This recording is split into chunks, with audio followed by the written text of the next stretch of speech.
সদ্য ঘোষিত হয় আসাম সরকারের পুলিশ রিক্রুটমেন্টের ফলাফল।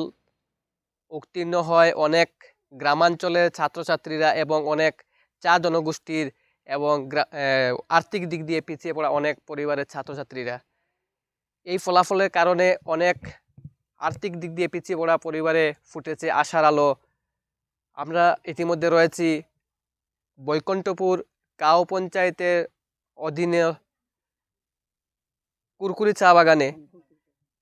এই এলাকা হচ্ছে চা জনগোষ্ঠী অধ্যুষিত এলাকা এবং আমরা রয়েছি যে পরিবারে, এই পরিবারের ছেলে প্রদীপ কর্মকার অধ্যুষিত আসাম সরকারের যে পুলিশের রিক্রুটমেন্টের ফলাফল যে বের হয় সেই ফলাফলে উত্তীর্ণ হয় প্রদীপ কর্মকার আমরা জানতে পারলাম যে এই বাড়িতে, আমরা যে বাড়িতে বর্তমানে রয়েছি, প্রদীপ কর্মকারের বাড়ি, এই বাড়িতে নেই কোনো বিদ্যুৎ সংযোগ, নেই রাস্তাঘাট এই এতদ অঞ্চলের।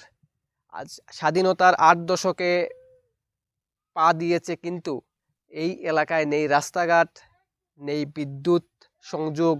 নানা ঘাত প্রতিকূলতা পার করেও কিন্তু প্রদীপ কর্মকার সে তার স্বপ্নে পৌঁছেছে, তার যে ইচ্ছা আকাঙ্ক্ষা ছিল যে সেই স্বপ্নে পৌঁছেছে। আমরা প্রদীপ কর্মকার এবং রয়েছেন ওনাদের পরিবারের দাদা রয়েছেন, মা বাবা রয়েছেন, দাদু রয়েছেন, আমরা কথা বলবো ওনাদের সাথে। এই তদ অঞ্চলের মধ্যে প্রথম নিযুক্তি লাভ করে সরকারি প্রদীপ কর্মকার আসাম পুলিশে। আমরা প্রদীপের সাথে কথা বলবো এবং প্রদীপ কি বলছে এই ব্যাপারে সেটা জানতে চাই। তো প্রদীপ, তোমার কেমন লাগছে? প্রথমে জানাই শুভেচ্ছা বার্তা। তো কেমন লাগছে এই যে নিযুক্তিটা পেয়ে, বা কিভাবে হলো তোমার, একটু যদি বলো। প্রথমে জানাই আমি ডক্টর হিমন্ত বিশ্ব শর্মাকে ধন্যবাদ।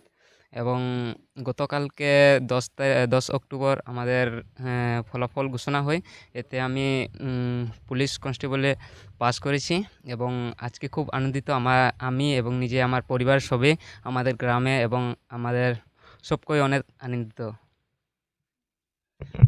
তো এই যে তোমার যে পুলিশে বর্তমানে তুমি নিয়োগপত্র মানে নিয়োগ পেয়েছো, যে ফলাফল বের হয়, পাস করেছো, ঠিক আছে, তো ছোটবেলা থেকে কি ছিল ইচ্ছা যে ছোটোবেলা থেকে আমার ইচ্ছা ছিল যে যে কোনো আমি ডিফেন্সে যেতে পারি আর কি। এরকম আমি প্রায় আমার 7 বছর, মানে 7 বছর আমি চেষ্টা করতেছিলাম আর এখনও পর্যন্ত ফলাফল পেলাম।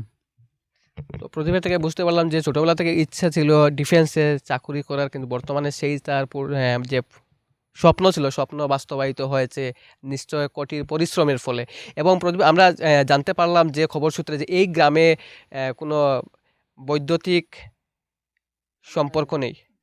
পড়াশোনা যে করেছো, আমরা শুনেছি যে তুমি যে পড়াশোনা করেছো বিদ্যুৎবিহীন, তোমার বাড়িতে কোনো বিদ্যুতের সংযোগ নেই এবং রাস্তাঘাট নেই। তো এ বিষয়ে কি বলতে চাও? আজকের দিনে তুমি যে এত ঘাত প্রতিকূলতা পার হয়েও তুমি তোমার স্বপ্নকে জিতেছো বলা যায়। আমি অনেক কষ্ট করে এই পরীক্ষা আমি পাস করেছি। ঘরে বিদ্যুৎ নেই, টর্চের আলোয় আমি এই পড়াশোনা করে 2টা পরীক্ষা পাস করেছিলাম, একটা এসএসসি জিডি আর একটা আসাম পুলিশে। তো আমি মুখ্যমন্ত্রী মহাশয়কে আমি জানাই যাতে সব বাগানে কোনায় বিদ্যুৎ পৌঁছে গেল, কিন্তু আমাদের এখানে এখনো অবধি কোনো ধরনের বিদ্যুৎ দেওয়া হলো না। আর রাস্তাও এদিকে আমরা আর কোনো কিছু ঠিক নাই আর কি।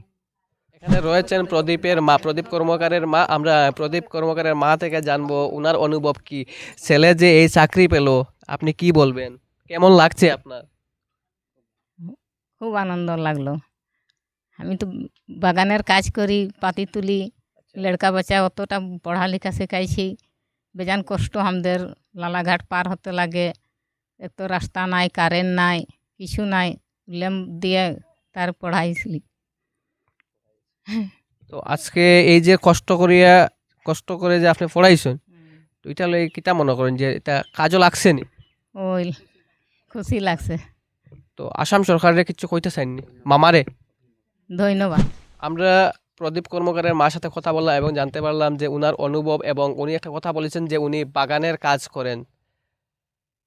বাগানের কাজ করেও কিন্তু ছেলে মেয়েদের যে স্বপ্ন, সেই স্বপ্ন কোনোদিনও তলিয়ে যেতে দিননি এবং সেই যে ছেলেমেয়েদের যে স্বপ্ন সেটা উনি বাস্তবায়নের রূপ দিতে তিনি একদম দৃঢ়তাপূর্ণ উনি উনার কাজ করে গিয়েছেন। যদিও উনি বাগানে কাজ করেছেন কিন্তু ছেলেমেয়েদের ইচ্ছা স্বপ্ন পূরণের লক্ষ্যই ছিল একমাত্র। আমরা চেষ্টা করছি, এখানে রয়েছেন প্রদীপ কর্মকারের বাবাও, বাবার কি মতামত রয়েছে, বাবার কি অনুভূতি রয়েছে, অনুভব রয়েছে সেটাও আমরা জানবো। ছেলের যে এই যে কৃতিত্ব, এ নিয়ে আপনি কি বলবেন?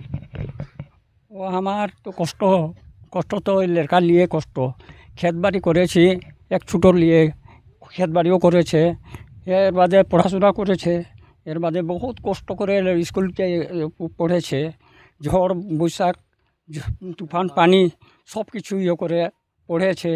উপরওয়ালা এখন আশীর্বাদ দিয়েছে ওকে, এখন উপরওয়ালা আমরাও কে একটা আশীর্বাদ দিয়েছে যে যা উপরওয়ালা যে তোমার বাচ্চা একটা আশীর্বাদ পাবে পাইয়েছে। ওই স্বপ্নটা মানে আমার পূর্ণ হইল আর কি। এ নিয়ে আপনি আসাম সরকারের উদ্দেশ্যে কিছু বলবেন? ধন্যবাদ জানাইলাম। তো আমরা একটা কথা বুঝতে পারলাম, উনিও আবার বলছেন কিন্তু যে প্রদীপ কর্মকারের যেই সফলতা অর্জনের পিছনে রয়েছে অনেক প্রতিঘাত প্রতিকূলতার রাস্তা। এই যে আমরা বর্তমানে যে কুরকুরি চা বাগান বৈকুণ্ঠপুর জিপির আওতাধীন, এখানে কিন্তু আমরা যে জায়গায় এসে উপস্থিত আছি বর্তমানে, যে প্রদীপ কর্মকারের বাড়িতে, এই বাড়িতে যদি আপনি আসতে চান তাহলে কোনো ভালো যাতায়াত ব্যবস্থা নেই। আমরা নিজের স্বচক্ষে দেখলাম যে অনেক বলা যায় যে একটা কঠিন রাস্তা পার হয়ে আসতে হয়, যেখানে রাস্তার কোনো সঠিক নির্দিষ্ট কোনো রাস্তা নেই এত অঞ্চলে এখনো অবধি। আমরা অনেক জায়গায় দেখতে পাচ্ছি অনেক স্কিম এর আওতাধীন অনেক জায়গা উন্নতি হচ্ছে, কিন্তু এই জায়গায় আজ অবধি যে রাস্তা নেই সেটাও একটা মানে উল্লেখযোগ্য ব্যাপার। সে বিষয়ে আমরা দৃষ্টি আকর্ষণ করছি জনপ্রতিনিধি যারা রয়েছেন এতদ অঞ্চলের কাঠিগোড়া বিধানসভা সমষ্টির। নিশ্চয়ই আপনারা একবার দেখবেন আজকের দিনেও এ ধরনের জায়গা রয়েছে যেখানে নেই কোনো রাস্তাঘাট, নেই বিদ্যুৎ, নানা সমস্যা রয়েছে। আমরা আরও কথা বলার চেষ্টা করছি, জানার চেষ্টা করছি। এখানে রয়েছেন প্রদীপের দাদু, এখানে রয়েছেন প্রদীপ কর্মকারের দাদু। আমরা দাদুর থেকেও জানছি উনার অনুভূতি কি। তো আপনি কি বলবেন এই যে নাতির চাকরি বিষয়ে? আমি অনেক খুশি হয়েছি, ধন্যবাদ জানাই আমরা আসামের মুখ্যমন্ত্রী হিমন্ত বিশ্ব শর্মা।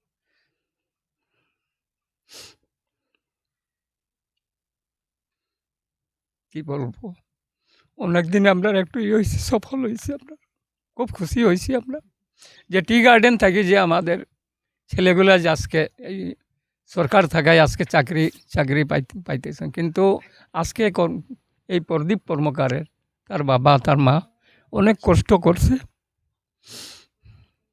অনেক কষ্ট করে তারা পড়াইছে। এতে বিদ্যুৎ নাই, রাস্তাঘাট নাই,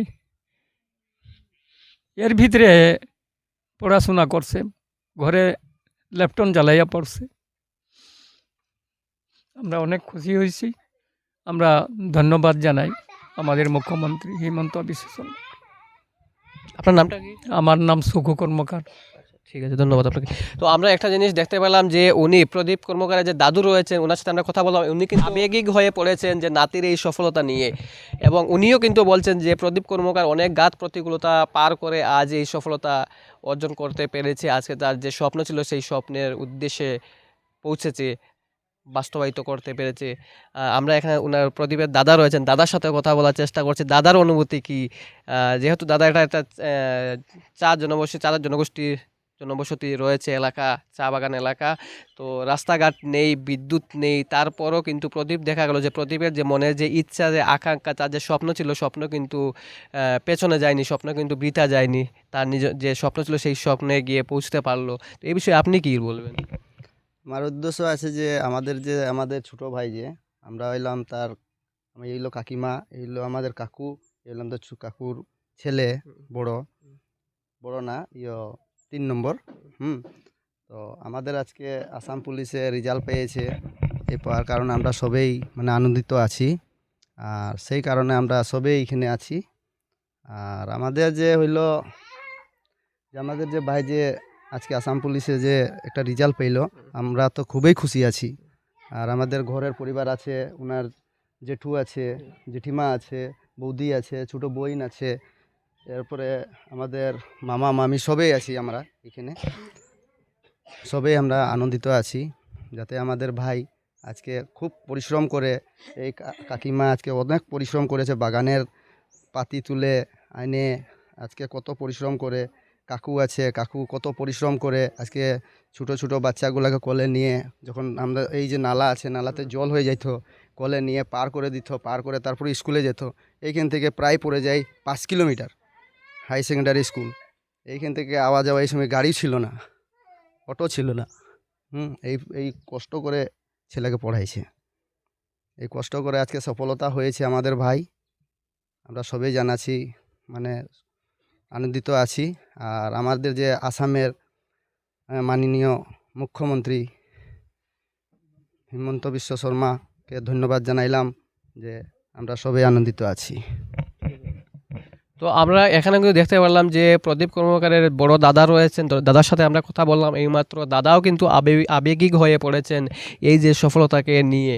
এখানে একটাই কথা বারে বারে কিন্তু উঠে আসছে যে এই যে এলাকায় রাস্তাঘাট নেই, বিদ্যুৎ নেই, তা সত্ত্বেও প্রদীপ কর্মকার তার নিজের যে স্বপ্ন ছিল সেই স্বপ্ন ইচ্ছে পূরণ করতে পেরেছে, যেখানে বাবা মায়ের কৃতিত্ব, বাবা মায়ের হাতও ছিল অনেক, এটা ভীষণ বড় কথা। বাবা মা অনেক কষ্ট করেছেন, যেখানে দেখা যাচ্ছে যে মা এখনও অবধি বাগানে কাজ করছেন, বাগানের কাজ করছেন, চা শ্রমিকের কাজ করেও কিন্তু ছেলেমেয়েদেরকে কিন্তু মানুষ হিসাবে গড়ে তোলার প্রচেষ্টা চালিয়েছিলেন, এবং আজকের দিনে ছেলেমেয়ে একজন প্রতিষ্ঠিত হিসাবেও বলা যায়, যেহেতু আসাম পুলিশে সদ্য নিয়োজিত যে ফলাফল বের হয় সেই ফলাফলে উত্তীর্ণ হয় প্রদীপ কর্মকার। আমরাও বাতান ডিজিটালের পক্ষ থেকে প্রদীপকে আবারও জানাই শুভেচ্ছা, এবং প্রদীপের যে আগন্তুক যে জীবন, সেই জীবন যেন ভালোভাবে সফলতায় ভরে উঠে, এটাই আমাদের কামনা থাকলো। ধন্যবাদ।